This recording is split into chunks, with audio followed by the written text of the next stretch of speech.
कर्म बड़ा होता है या भाग्य। नमस्कार, जय श्री राधे, जय श्री कृष्णा।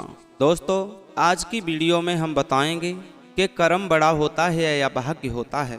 यह प्राचीन काल से ही एक उलझन बना हुआ है। संसार में कर्म को मानने वाले लोग कहते हैं कि भाग्य कुछ भी नहीं होता है, और भाग्यवादी लोग कहते हैं भाग्य में जो कुछ भी लिखा होता है वह निश्चित ही होता है। तो दोस्तों, मनुष्य कर्म और भाग्य अगले दोनों बिंदुओं को अलग अलग दृष्टिकोण से देखते हैं। तो कर्म और भाग्य इस प्रतिद्वंद्वी में का सत्य क्या है? सटीक उत्तर श्रीमद् भागवत गीता में स्पष्ट किया गया है, जिसे आज हम आपको परिचित कराएंगे। दोस्तों, तो इस वीडियो को आप पूरा अवश्य सुन लीजिएगा, आधा अधूरा छोड़कर जाने की गलती ना करें, क्योंकि इस पवित्र कहानी का जो भी पुण्य मिले वो आपको मिले। यदि आपने आधी अधूरी कहानी सुनी, उसका पाप भी भोगना पड़ सकता है। तो दोस्तों, आप भगवान श्री कृष्ण को प्रिय मानते हो, यदि आप भगवान कृष्ण के भक्त हैं तो इस चैनल को सब्सक्राइब अवश्य कर लीजिएगा और कमेंट में जय श्री कृष्णा अवश्य लिख दीजिएगा। तो दोस्तों, चलिए जानते हैं कर्म और भाग्य में कौन बड़ा है। दोस्तों, एक समय की बात है कि एक बार देवर्षि नारद बैकुंठ धाम गए। वहां उन्होंने भगवान विष्णु को जाकर प्रणाम किया। श्रीहरि भगवान विष्णु से कहा, प्रभु, पृथ्वी पर अब आपका प्रभाव खत्म हो रहा है।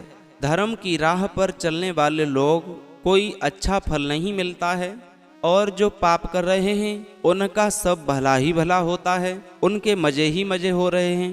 तब श्री हरि विष्णु भगवान ने कहा, ऐसा नहीं है नारद, जो अच्छे लोग हैं उनके साथ भी अच्छा होता है, जो बुरे लोग हैं उनके साथ भी बुरा होता है।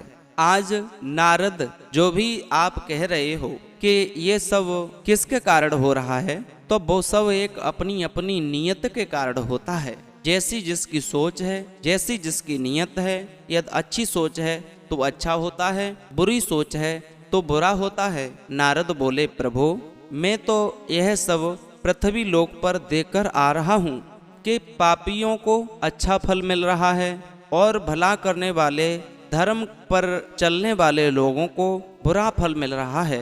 तब भगवान विष्णु ने कहा, नारद, यदि आप पृथ्वी लोक से आ रहे हो, वहां पर तुमने जो भी देखा है, यदि कोई आपके पास प्रमाण है, कोई घटना है, तो उसे हमें बताओ, तब हम जाने।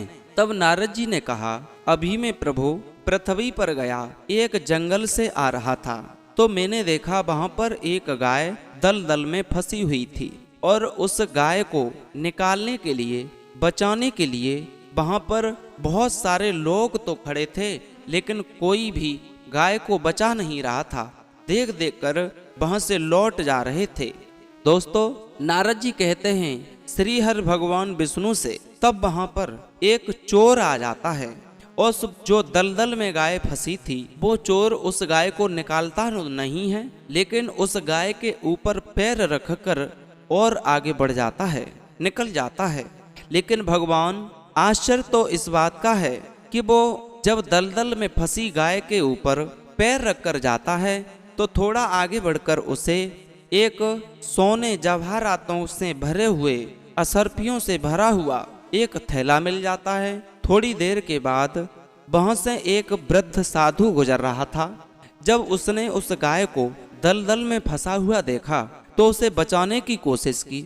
जैसे तैसे उस वृद्ध साधु ने किसी तरह से उस गाय को बाहर निकाल लिया, बचा लिया।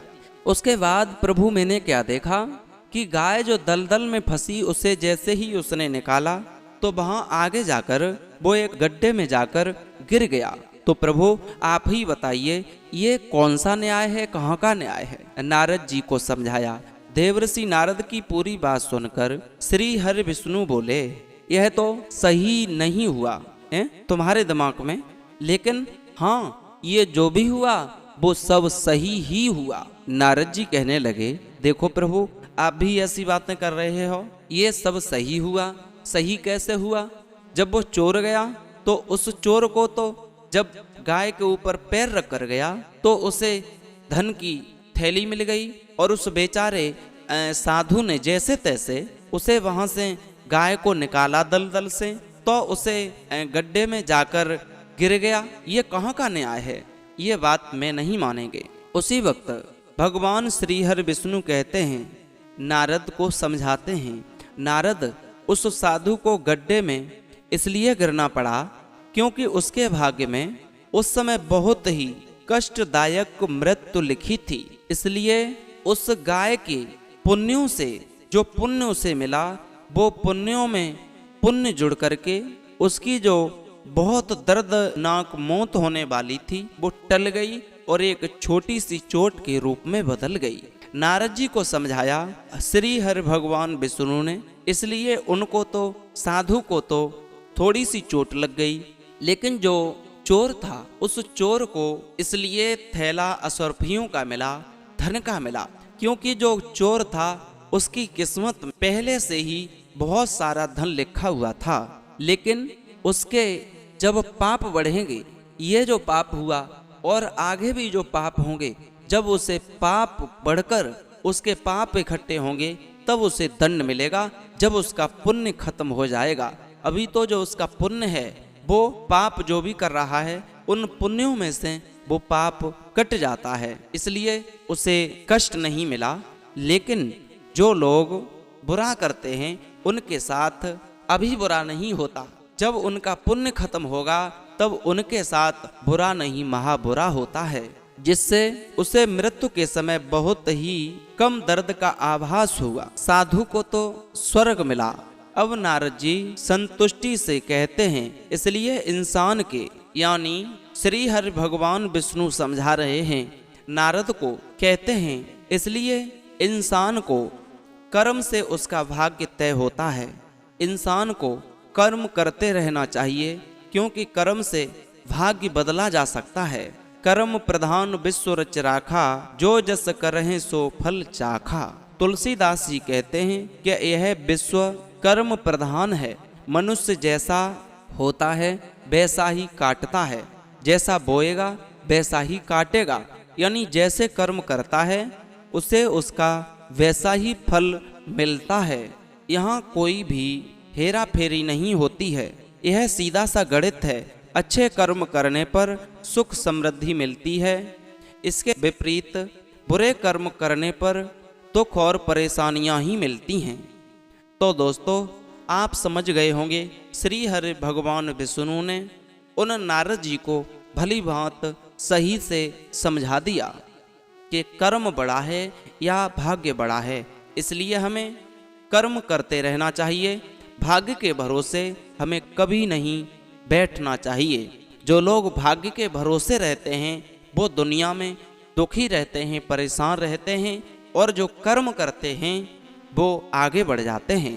उम्मीद है ये वीडियो आपको पसंद आई होगी। यदि पसंद आई है तो इस चैनल को सब्सक्राइब अवश्य करें। दोस्तों, फिर मिलेंगे ऐसे ही नए इंटरेस्टिंग टॉपिक के साथ, मोटिवेट करने वाली कहानी के साथ। तब तक के लिए सभी भक्तों